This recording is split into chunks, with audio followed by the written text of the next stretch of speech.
Hello everyone, आज मैं आप लोगों को क्लास 10 के 2025 का संस्कृत पेपर कराने वाली हूँ।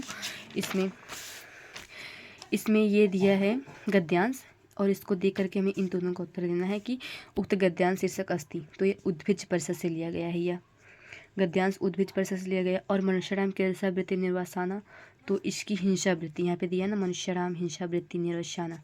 मनुष्य की हिंसा वृत्ति निर्वसीन है, असीमित है। मनुष्य हिंसा वृत्ति बहुत अधिक करता है ना, तो वही दिया है। विश्व शिवो अहम इति का उक्तम, मतलब शिव हूँ मैं, यह कौन कहा था? यह आचार्य शंकर ने कहा था। आचार्य शंकर ने कहा था कि शिव हूँ मैं। लक्ष्य वेद परीक्षा इति पाठ कस्मात् महाकाव्य उद्धृत, तो यह महाभारत महाकाव्य से उद्धृत है। और धीमता काला किन प्रकारियति, मतलब कि बुद्धिमान जो होते हैं ना, उन बुद्धिमान किस प्रकार से मतलब अपने समय का उपयोग करते हैं। तो काव्य शास्त्र विनियोदन, वे काव्य शास्त्र के विनियोदन में अपने समय का उपयोग करते हैं। तो कह 100 वर्षाण जीविता, कौन 100 वर्ष तक जीवित रहता है? विचारवान, धनवान, विद्यावान या सदाचारवान। जो सदाचारवान होता है वही 100 वर्षों तक जीवित होता है। इसमें दिए अकर्म ज्याय किम, तो इसका कर्म होगा। महात्मा गांधी जन्म अभवत, महात्मा गांधी का जन्म कहाँ हुआ था? पोरबंदर में हुआ था। जातक माला इति ग्रंथ रचयिता का, जातक माला इति ग्रंथ के रचयिता कौन थे? आर्यशूर थे। और न कोऽपि विशकवरः प्रवेष्टम इति केन उक्तम, तो इसको राजा ने कहा था, इसको राजा ने कहा था। और अक प्रत्याहार के अंतर्गत वर्ग आते हैं, तो अयु ड्रिल रि, ये पहला वाला आता है। अ ई रू री री, अ ई उ रील री, अयूर रील री। और ट वर्ग का उच्चारण स्थान होता है, ट वर्ग का उच्चारण स्थान मूर्धा होता है। अहम गच्छामि में किस सूत्र से संधि हुई है? तो इसमें अनुस्वार है, मो अनुस्वार है, इसका सूत्र है अनुस्वार का। मतलब मनुष्य प्लस योगा में संधि होगी। मनुष्य प्लस योगा में कौन सी संधि होगी? मनोयोगा हो। मनुष्य प्लस योगा में मनोयोगा संधि होगी। और पितृसु रूप में किस विभक्ति का वचन है? तो सप्तमी विभक्ति है और बहुवचन है। इसमें सप्तमी विभक्ति है, बहुवचन है। मनस शब्द में खष्टी बहुवचन का रूप है, इसका तो मनुष्य होगा क्योंकि खष्टी बहुवचन पूछ रहा है, मनुष्य लग जाएगा इसमें। अभवम किस पुरुष और वचन का रूप है? अभवम जो है मध्यम पुरुष बहुवचन का रूप है।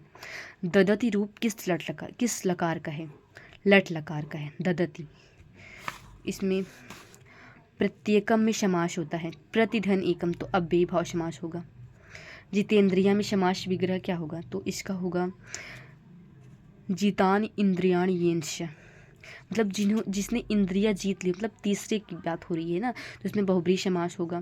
तो इसका विग्रह होगा जितान इंद्रियाण येंश, जिसने इंद्रियां जीत ली हो। जैसे मान लो जो मतलब इंद्रियों को जीत लिया, जिसके पास बहुत ज्ञान है, तो उसको ही बोलेंगे जितेंद्रियां, जितान इंद्रियाण। अब इसमें वर्णात्मक प्रश्न करना है। इसमें एक गद्यांश दिया है, इसका हिंदी में अनुवाद करना है। मतलब आप इसका क वाला या ख वाला इसमें से करना है कि दोनों करना है, किसी एक का करना है सिर्फ।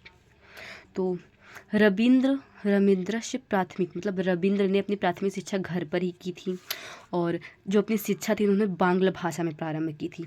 प्रारंभिक विज्ञान, संस्कृत, गणित, ये तीनों उन्होंने पढ़ने का सब्जेक्ट सुना था, मतलब कि पढ़ने का विषय चुना था कि यही तीनों सब्जेक्ट ये पढ़ना शुरू किए थे। प्रारंभिक गृह विज्ञान शिक्षा समाप्त करके ना, प्रारंभिक गृह शिक्षा से इन्होंने समाप्त कर ली। और बालक मतलब इनको रविंद्र को बालक बोला गया यहाँ पे, कि रविंद्र ने उत्तर कोलकाता नगर के ओरिएंटल सेमिनार विद्यालय में प्रवेश प्राप्त किया।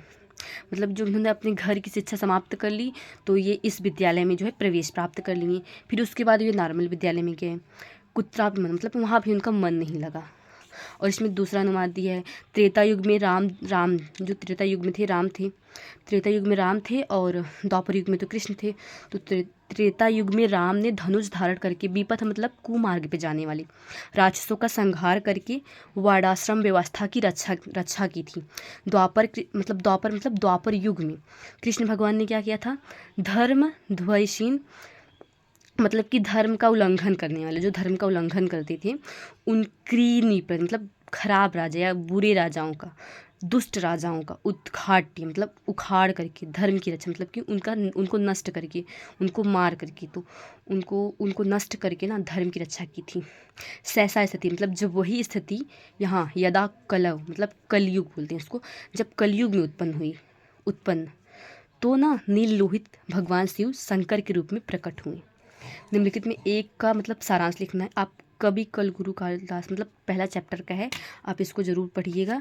और ये पूछता है और संस्कृत भाषा गौरव जीवन हितम मोनम, इन तीनों में से किसी का सारांश लिखना है। निम्नलिखित श्लोकों में से किसी एक का श्लोक का हिंदी में व्याख्या करनी है। अन्य से शिष्य मतलब कि द्रोणाचार्य जब कहते हैं ना, द्रोणाचार्य जब पूछते हैं कि आप लक्ष्मी के मतलब कहाँ देख रहे हैं, तो द्रोणाचार्य जब पूछते हैं अन्य देश के राजकुमार भीम आदि या अन्य शिष्यों से जब वो पूछते हैं कि आप कहाँ देख रहे हैं, तो तथा स मतलब सभी लोग जवाब देते हैं पश्याम इति कुछ मतलब कि सब कुछ देख रहा हूँ। सर्वे तत्सर्व मतलब कि सब कुछ देख रहा हूँ। वे लोग कहते हैं ना मैं सब कुछ देख रहा हूँ, तो इससे कुत्सिता मतलब जो द्रोणाचार्य होते हैं ना क्रोधित हो जाते हैं। सिरा पश्याम भाषम नग मतलब कि जब वो अर्जुन से पूछते हैं कि आप कहाँ देख रहे हैं, तो अर्जुन कहते हैं सिर को देख रहा हूँ मतलब कि गिद्ध के सिर को देख रहा हूँ। भाष्य मतलब गिद्ध, भाष्य के सिर को देख रहा हूँ, उसके शरीर को नहीं देख रहा हूँ। तो ऐसा जब द्रोणाचार्य पूछते हैं अर्जुन से, तो अर्जुन कहते हैं या आपको ये वाला नहीं आ रहा तो आप ये वाला कर लीजिएगा। निम्नलिखित सूक्तियों में से किसी एक सूक्ति का हिंदी में व्याख्या करनी है। मतलब शरीर 5 महाभूतों से मिलकर बनी होती है। इसमें से आपको ये इसकी मतलब प्रसंग भी लिखना पड़ेगा, व्याख्या भी करनी पड़ेगी और संदर्भ भी लिख लेंगे, तो इस सूक्ति में 3 नंबर मिलेगा इसके। या आप इसको करिए या इसको तीनों में से चाहे जो करिए। और इसमें एक श्लोक का अर्थ संस्कृत में लिखिए। तो आप इसको ना पहले इसका संस्कृत में जो है ना अनुवाद, उसको हिंदी में अनुवाद कर लीजिए, तो उसका संस्कृत में बना देंगे ना, तो उसका अर्थ वैसे ही बना के लिख दीजिएगा। निम्नलिखित में से कि एक पात्र का चरित्र चित्रण हिंदी में करना है। तो महात्मा गांधी का कई बार पूछता है, आप लोग महात्मा गांधी का जरूर पढ़ना। और सुपारक भोज, इन तीनों में से किसी का भी आप लिख लीजिए। निम्नलिखित में से किसी एक प्रश्न का उत्तर दीजिए। तो शंखचूर्ण का आसित, शंखचूर्ण कौन था? शंखचूर्ण एक सर्प था, शंखचूड़ा एक सर्पासित।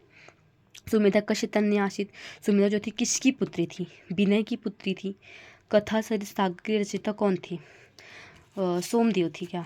हाँ, कथा सरित सागर के रचयिता सोमदेव थे। इसमें दिया है कि नियम मतलब विभक्ति बतानी है हमें, किस कौन सी विभक्ति है। रामा गृहम गच्छति, रामा गृहम गच्छति में जो है कर्म कारक है तो द्वितीय विभक्ति होगी, और इसमें ये करण कारक है तो ये तृतीय विभक्ति होगी, और ये जो है अलगाव हो रहा है अपदान है तो इसमें पंचमी विभक्ति होगी। निम्नलिखित में से एक पद का प्रत्यय जैसे आगत्य है आ प्लस गत्य, तो इसमें गत्य क्या है? प्रत्यय है। इसी प्रकार से इसमें वाच्य परिवर्तन करना है कि आप जो कर्ता है ना उसको वाच्य परिवर्तन करने के लिए आप कर्ता को ना तृतीय विभक्ति में लिख दीजिएगा। और पठतीय में येते जोड़िए, मतलब तेन ग्रंथम पठियेति हो जाएगा। वैसे इसी प्रकार से मतलब एक ही करना है आपको। इसमें से 3 वाक्यों का संस्कृत अनुवाद करना है। हम दोनों वाराणसी जाते हैं, अवाम वाराणसिया गच्छाओ हो जाएगा। सीताराम के साथ बन गई, सीता राम स वनम अगच्छत हो जाएगा। पेड़ से फल गिरते हैं तो पत्राणि मतलब पेड़ से पत्ते गिर मतलब पेड़ से फल गिरते हैं। अच्छा, पेड़ से फल गिरते हैं तो इसमें अलगाव हो रहा है, तो वृक्षात पत्राणि पतंती हो जाएगा, अपदान का रखना इसलिए। और हरि मोहना और सुरेश दौड़ते हैं, हरि मोहना सुरेश च धावंती, इसमें 3 लोग हैं ना इसलिए बहुवचन हो जाएगा, धावंती हो जाएगा। और च हमेशा और जो होता है ना, इसमें कर्ता जब होता है तो इसके पहले लगता है, लेकिन जब हम संस्कृत में अनुवाद करते हैं ना तो इसके बाद लगता है च। तो वो भोजन करने के लिए घर जाता है तो सह भोजनम कर्तुम गृहम गच्छति हो जाएगा। इसमें से एक विषय पर संस्कृत में 8 वाक्यों में निबंध, मतलब इसमें से 8 वाक्यों में इसको निबंध लिखना है, तब आपको 8 नंबर मिलेंगे। आप इसको विद्या पे, सत्संगी पे दिया है, सत्संगति पे दिया है, और आप तीसरा वाला वसुधैव कुटुंबकम या इसको इन 5 में से एक को आपको 8 वाक्यों में निबंध लिखना है। और इसमें दिया है निम्नलिखित पदों में से किन 2 पदों का संस्कृत वाक्यों में प्रयोग करना है। जैसे बालकः दिया है, एकदा रोचते या पित्वा पतंती, जैसे इसमें वृक्षात पत्राणि पतंती आप लिख दीजिए। बालक, जैसे बालक खेल रहे हैं तो उसको ऐसे बना के आप लोग लिख लीजिएगा। और बस इतने ही क्वेश्चन है।